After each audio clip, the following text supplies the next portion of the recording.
নমস্কার, স্পোর্টস স্ক্রিনে আপনাদের স্বাগত। আপনাদের সঙ্গে রয়েছে আমি কৌশিক, সরাসরি ইস্ট বেঙ্গল মাঠ থেকে।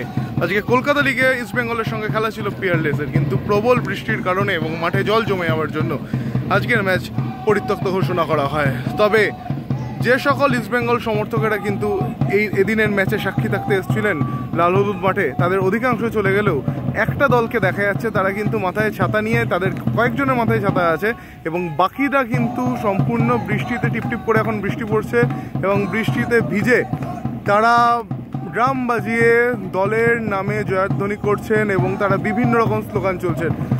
আপনাদের দেখাবো আরও কী রকমভাবে পুরো গ্যালারিটার চিত্র আপনারা দেখতে পাচ্ছেন। পুরো গ্যালারি এদিকে ফাঁকা, একটা লোকও নেই, একমাত্র এরা জনা কয়েকটি ছেলে এবং একজন মহিলা সমর্থক, তারা মিলেই কিন্তু এই ড্রাম বাজিয়ে ক্লাবের নামে, দলের নামে জয়ধ্বনি দিচ্ছেন।